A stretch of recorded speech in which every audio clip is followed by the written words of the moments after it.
मला बडीशेप दे. विमलताई पूर्णाजींना दूध द्यायला गेले. सायली ताई, पूर्णाईनी तुम्हाला त्यांच्या खोलीत बोला. बर.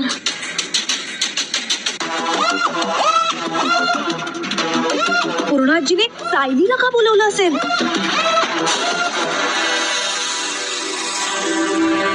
पूर्णाजी, तुम्हाला बोलावलं का? ये सायली ये.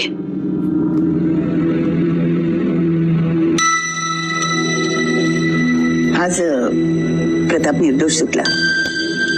त्याला कारणीभूत तू आहेस. प्रतापच्या जीवावरचं संकट तू स्वतः झेललंस. मैपतच्या विरुद्ध पुरावे शोधत राहिलीस आणि आम्हाला कळू सुद्धा दिलं नाहीस.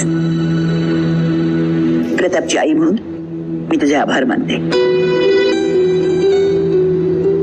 पूर्णाजी, अहो आपल्या माणसांचे कधी कोणी आभार मानतं का? आणि बाबा माझे वडील आहेत. मी केलं ते एक कर्तव्य केलंय. अगं पण सगळेच आपापली कर्तव्य कुठे पार पाडतात?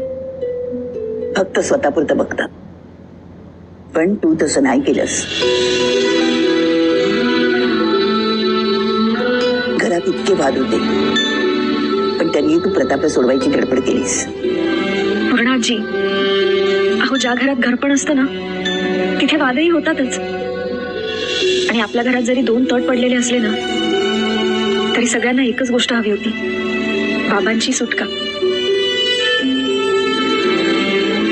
आणि पूर्णाजी, घरातल्या भिंती नेहमी एकमेकांच्या विरुद्ध दिशेलाच उभ्या असतात ना. आणि म्हणूनच तर त्या घराला भक्कम आधार देऊ शकतात. घराच्या भिंती नेहमी एकमेकांच्या विरुद्ध दिशांनाच उभ्या असतात, पण म्हणूनच तर त्या घराला भक्कम आधार देऊ शकतात. पूर्णाजी, कसला विचार करताय? सायली, तू दरवेळेस दाखवून देतेस की तुझ्यात खूप गुण आहेत म्हणून. पण तुझ्यात दोष असेल तर फक्त एकच आहे. कुठला? हाच की तू तन्वी नाहीयेस.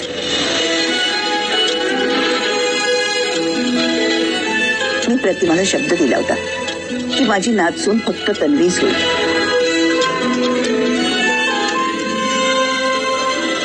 सायली, तू मनाने खूप चांगली आहेस. पण मी तुला या घरी येऊ शकत.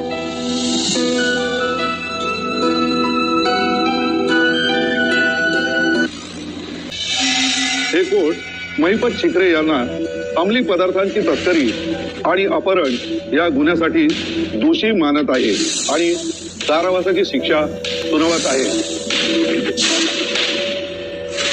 माझ्या डॅडच्या ड्रग्स स्कॅन्डल मध्ये अडकवलंस. मी माझ्या डॅडच्या ट्रक मध्ये ड्रग प्लान केले. अरे स्वतःच्या मुलीला मर्डर केस म्हणून सोडवता येत नाही तुला, म्हणून माझ्या डॅडने अडकवलं. अजून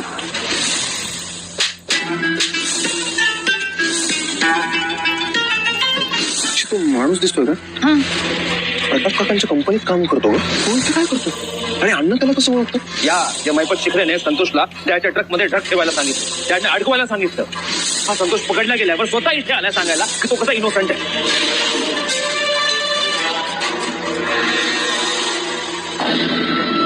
मला ढसाढसा रडावंसं वाटतंय. हातपाय थरथरतायत. पण अण्णांना अरेस्ट झालीये याचं दुःख चैतन्य समोर दाखवून चालणार नाही. हा मुहूर्त हातातून गेला तर कंप्लीट वाट लागेल.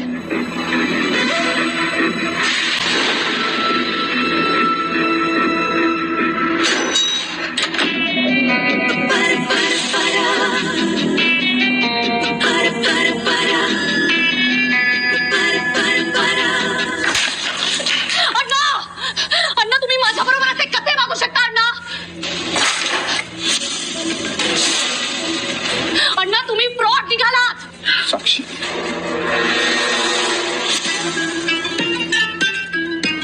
साक्षी, साक्षी, काय करतेस तू? साक्षी, दारू कर पटकन. अण्णा, मला नाही जगायचंय. मला नाही जगायचंय. साक्षी, दारू कर पटकन. मला लाज वाटते. मला लाज वाटते. सगळ्यात समोर यायला सुद्धा मला लाज वाटते. तू बाहेर या. आपण शांतपणे बोलूया, पण प्लीज दारू कर. मला सगळं कळलंय. सगळं कळलंय मला. माझा खूप मोठा विश्वासघात झालाय. मला ना अण्णांच्या या सगळ्या बॅकग्राऊंड बद्दल काहीच माहिती नव्हती चैतन्य. मला तर वाटत होतं की माझे अण्णा देव माणूस आहे, पण ते तर राक्षस निघाले. राक्षस! साक्षी साक्षी ऐक माझं, प्लीज प्लीज असं करू नकोस. हे बघ मी पण खूप कन्फ्युज आहे, थोडासा घाबरलो, मलाच कळत नाहीये. तू प्लीज बाहेर ये ना, आपण शांतपणे बोलूया. तू प्लीज बाहेर ये साक्षी. नाही चैतन्य, तू आत्ताच्या आत्ता इथून निघून जा. साक्षी माझं तोंड नाही बघू नको चैतन्य, तू आत्ताच्या आत्ता निघून जा. ऐक ना साक्षी, प्लीज प्लीज दारू कर. माझी पण सिच्युएशन खूप वाईट आहे ग. हे सगळं तुझ्या इतकंच माझ्यासाठी सुद्धा खूप भयंकर आहे. त्यात तू अशी वागलीस तर मी काय करायचं ग साक्षी? मला नाही आता कोणालाही भेटायचंय, कोणाचंही तोंड बघायचंय. तू निघून जा. मला जगायचंच नाहीये चैतन्य, मला नाही करायचंय. नाही जाणार, कुठेही नाही जाणार. साक्षी तुझं थोडंसं जरी प्रेम असेल ना माझ्यावर, तर तू दार उघडशील. माझी शपथ आहे तुला. मला तुझे कोरडे आभार नाही मानायचे. आता तुझ्यासाठी दुसरं कोणी असतं ना तरी सुद्धा मी हेच केलं असतं. कल्पना,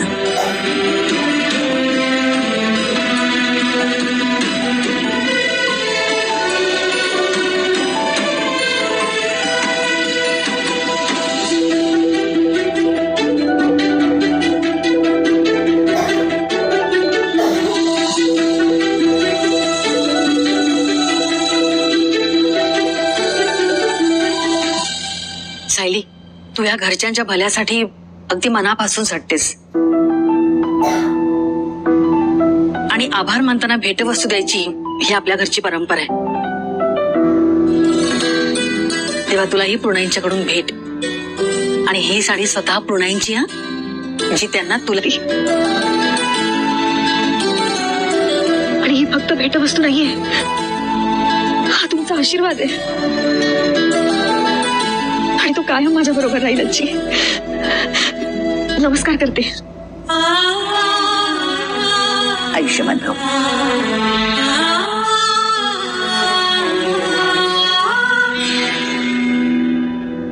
पूर्णाजीने स्वतःची साडी सायलीला दिली. एवढं मोठं गिफ्ट. इथले वाडे तर उलटेच व्हायला लागलेत. हे खूप डेंजरस आहे. येते.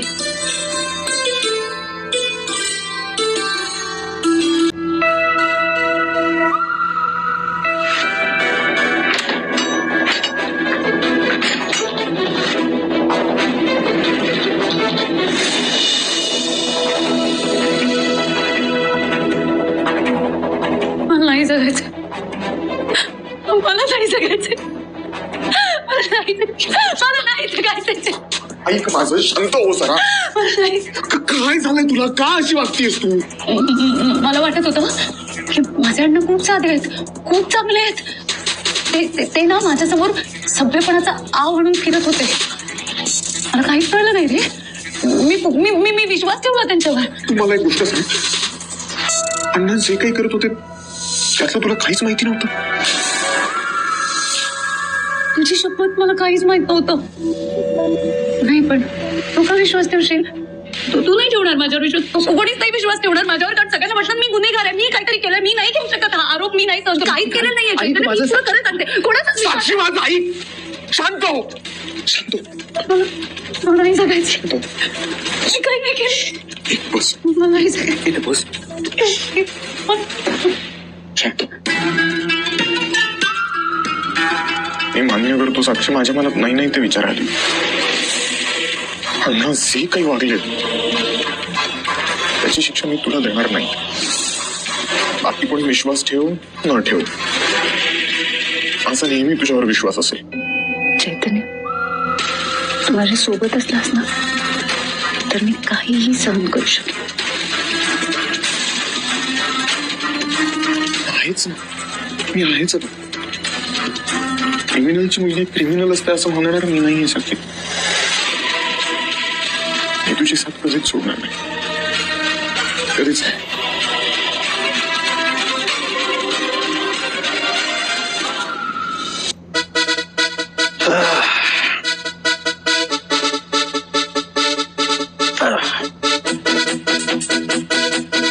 सर, काय झालं?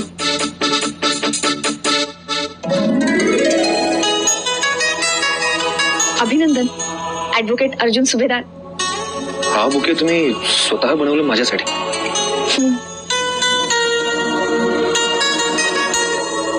सर, तुमचा विजय इतका मोठा आहे की त्यासमोर खरं तर ही फुलं फार छोटी आहेत. पण आता तरी मला तुम्हाला द्यायला भेटवस्तू ही एवढीच आहे. Thank you so much. पण ही विक्ट्री फक्त माझी नाहीये, तुमची सुद्धा आहे. जर तुम्ही साथ दिली नसती ना तर त्या महिपतला जेलमध्ये पाठवणं इम्पॉसिबल असतं. सो ह्या सगळ्या ड्रग्सच्या प्रकरणात तुम्हाला खूप त्रास होतो काय मला कळत होतं सर. आणि कसं आहे, आपल्याला त्रास होत असेल ना तर आपण सहन करू शकतो, पण आपल्या आई वडिलांना जर त्रास होत असेल तर ते आपल्याला बघणंही शक्य होत नाही. आणि हे माझ्यापेक्षा जास्त कोणाला कळणार आहे सर.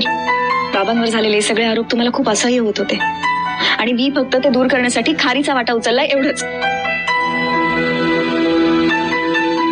तुमचं अगदी चुकतंय सर, तुम्ही खूप चुकीचं बोलताय. मी काय चुकीचं बोललो? एकतर आपले बाबा म्हणा आणि आपलं कुटुंब म्हणा.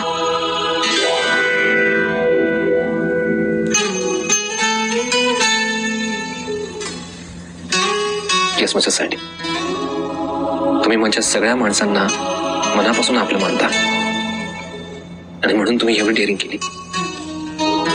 Thank you. Thank you so so much.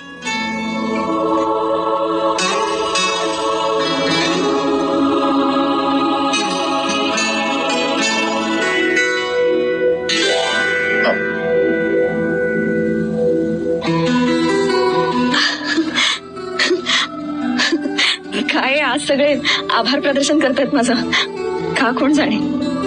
Sir, तुम्हाला माहितीये पूर्ण आजींनी आज मला त्यांची स्वतःची साडी भेट म्हणून दिली. मला इतकं भरून आलं माहितीये. वंडरफुल. उगाच मी तिला फणच म्हणत नाही, तशीच आहे. वेल, पूर्णाजीने तुम्हाला गिफ्ट दिलं, मला सुद्धा तुम्हाला ट्रीट द्यायला हवी. बोला, मी काय देऊ तुम्हाला? एखादा सिनेमा बघूया. फिल्म? हा, बघूया ना फिल्म. काय नॉट सर, घरातच. घरात? हा, आम्ही जेव्हा आश्रमात राहायचो ना तेव्हा आमच्याकडे केबल वगैरे काही नव्हतं, पण एखादी छान गोष्ट घडली ना की आम्ही सगळे एकत्र येऊन टीव्हीवर जे काय सुरू असेल ते बघायचो.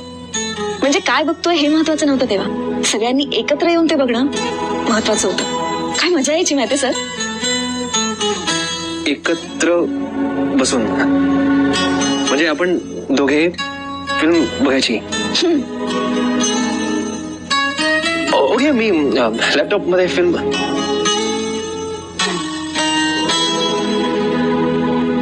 सर, मी पटकन खाली जाऊन आले. आता का जाते तुम्ही खाली? आता काय ते मी वर आल्यावर तुम्हाला कळेल. आलेच मी. नाही, पण एकत्र. चला.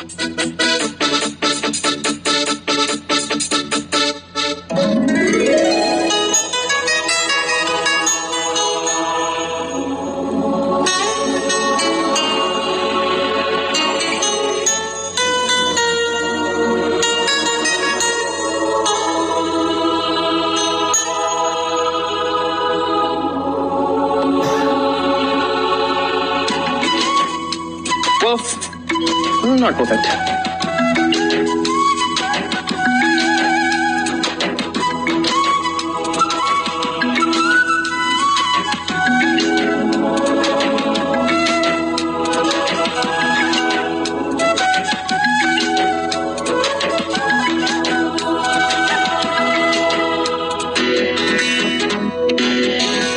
Perfect sitting position for theater.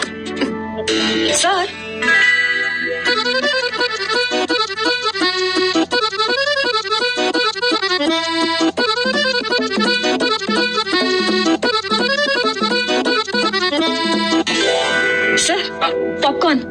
आता कसं अगदी थिएटर मध्ये जाऊन सिनेमा बघितल्यासारखं वाटेल ना. फॅन्टॅस्टिक. पण एक गोष्ट अजून बाकी आहे.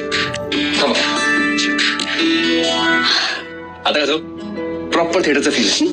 काय छान तयारी केली आहे तुम्ही. थँक्यू. या.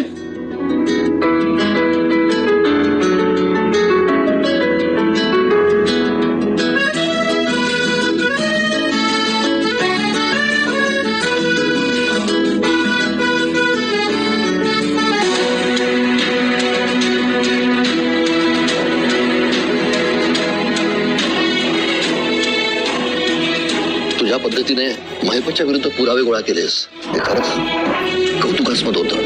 Heartiest congratulations junior.